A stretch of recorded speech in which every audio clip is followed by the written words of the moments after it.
பொன்மனச்செம்மல் புரட்சித் தலைவர் எம்ஜிஆர் அவர்களையும் இதே புரட்சித் தலைவி அம்மா அவர்களையும் இருவரும் தெய்வங்களை வணங்கி, என் அருமை தமிழ்நாட்டு மக்களே, வாக்குரிமை என்பது நம் தலையெழுத்தை மாற்றும் ஜனநாயக ஆயுதம். வருகிற 23ஆம் தேதி நடைபெறும் தேர்தலில் நாம் அனைவரும் தவறாமல் வாக்களிப்போம்.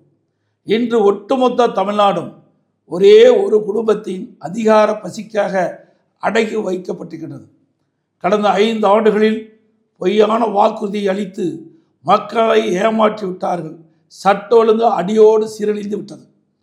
பெண்களுக்கு எங்கேயுமே பாதுகாப்பில்லாத சூழல் நிலவுகிறது.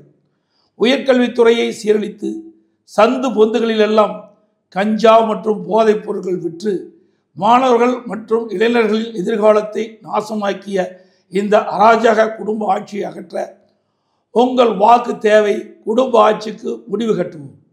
குடிமராமத்து திட்டத்தின் மூலம் நீர்நிலைகளை மீட்டெடுத்து அரசு பள்ளி மாணவர்களுக்கு 7.5% இடஒதுக்கீடு, அம்மா உணவகம் மற்றும் அம்மா மினி கிளினிக் என்று பல்வேறு மக்கள் நலத்திட்டங்களை நிறைவேற்றியது நமது அதிமுக அரசாங்கம். இந்த மக்கள் நலத்திட்டங்கள் மீண்டும் தொடர வேண்டும்.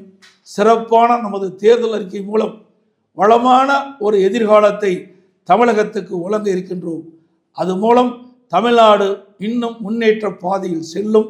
அனைத்து இந்திய அண்ணா திராவிட முன்னேற்ற கழக தலைமையிலான தேசிய ஜனநாயக கூட்டணி அதிக வாக்குகள் பெற்று அமோக வெற்றி பெறும்.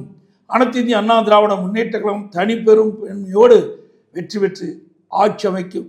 எங்களது தேசிய ஜனநாயக கூட்டணி சின்னங்களான இரட்டை சின்னம், தாமரை சின்னம், மாம்பழ சின்னம், குக்கர் சின்னங்களில் பெருவாரியான வாக்குகளை அளித்து வெற்றி பெற செய்யுமாறு அன்புடன் வேண்டி கேட்டுக்கொள்கின்றேன். நன்றி, வணக்கம்.